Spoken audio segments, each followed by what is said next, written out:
I once knew a nigga whose real name was William. His primary concern was making a million, being the illest hustler that the world ever seen. He used to fuck movie stars and sniff coke in his dreams. A corrupted young mind at the age of 13. Nigga never had a father and his mom was a fiend. She put the pipe down, but for every year she was sober, her son's heart simultaneously grew colder. He started hanging out, selling bags in the projects, checking the young chicks looking for hit and run prospects. He was fascinated by material objects, but he understood money never bought respect. He built a reputation cause he could hustle and steal, but got locked once and didn't hesitate to squeal. So criminals he chilled with didn't think he was real. You see, me and niggas like this have never been equal. I don't project my insecurities on other people. He fiended for props like addicts with pipes and needles, and so he felt he had to prove to everyone he was evil. A feeble-minded young man with infinite potential, the product of a ghetto-bred capitalistic mental. Coincidentally dropped out of school to sell weed, dancing with the devil, smoked until his eyes would bleed. But he was sick of selling trees and gave in to his greed.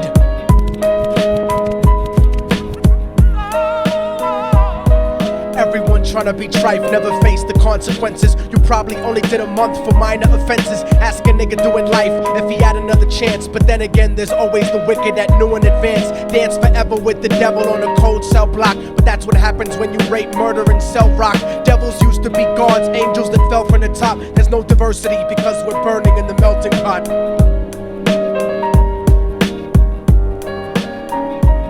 So Billy started robbing niggas, anything he could do to get his respect back in the eyes of his crew. Starting fights over little shit up on the block. Stepped up to selling mothers and brothers the crack rock. Working overtime, making money for the crack spot. Hit the jackpot and wanted to move up to cocaine, fulfilling the Scarface fantasy stuck in his brain. Tired of the block niggas treating him the same.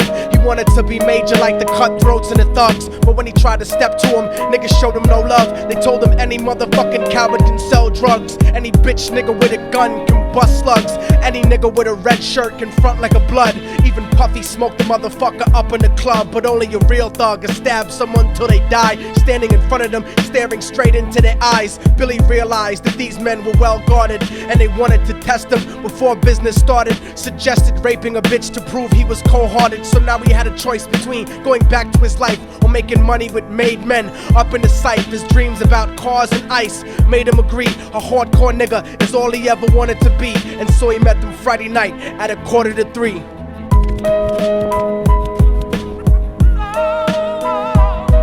Everyone tryna be trife, never face the consequences. You probably only did a month for minor offenses. Ask a nigga doing life if he had another chance. But then again, there's always the wicked that knew in advance. Dance forever with the devil on a cold cell block. But that's what happens when you rape, murder, and sell rock. Devils used to be gods, angels that fell from the top. There's no diversity because we're burning in the melting pot.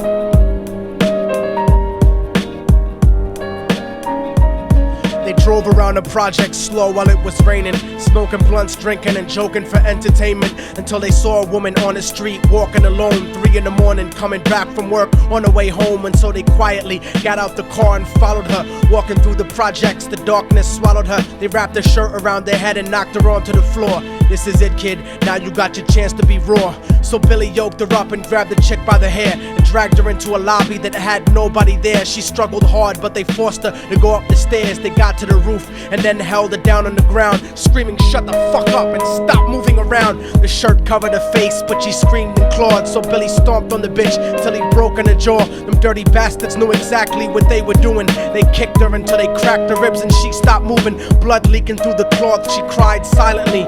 And then they all proceeded to rape her violently. Billy was made to go first, but each of them took a turn, ripping her up and choking her until her throat burned. Her broken jaw mumbled for God, but they weren't concerned. When they were done and she was lying bloody, broken and bruised, one of them niggas pulled out a brand new 22. They told him that she was a witness for what she'd gone through, and if he killed her, he was guaranteed a spot in the crew. He thought about it for a minute, she was practically dead, and so he leaned over and put the gun right to her head. I'm falling and I can't turn back. I'm falling and I can't turn back. Right before he pulled the trigger and ended her life, he thought about the cocaine with the platinum and ice, and he felt strong standing along with his new brothers. Cocked the gat to her head and pulled back the shirt cover, but what he saw made him start to cringe and stutter, cause he was staring into the eyes of his own mother. She looked back at him and cried cause he had forsaken her. She cried more painfully, and when they were raping her, his whole world stopped. He couldn't even contemplate. His corruption had successfully changed his fate, and he remembered how his mom used to come home late, working hard for nothing, cause now what was he worth? He turned away from the woman that had once given him birth, and crying out to the sky cause he was lonely and scared, but only the devil responded cause God wasn't there. And right then he knew what it was to be empty and cold, and so he jumped off the roof and died with no soul. They say death takes you to a better place, but I doubt it. After that they killed his mother and never spoke about it. And listen, cause the story that I'm telling is true, cause I was there with Billy Jacobs and I raped his mom too. And now the devil follows me everywhere that I go. In fact, I'm sure he's standing among one of you at my shows, in every street cypher listening to Little Thug's flow. He could be standing right next to you and you wouldn't know. The devil grows inside the hearts of the selfish and wicked. White, brown, yellow, and black color is not restricted. You have a self-destructive destiny when you're inflicted, and you'll be one of God's children that fell from the top. There's no diversity because we're burning in the melting pot. So when the devil wants to dance with you, you better say never, because a dance with the devil might last you forever.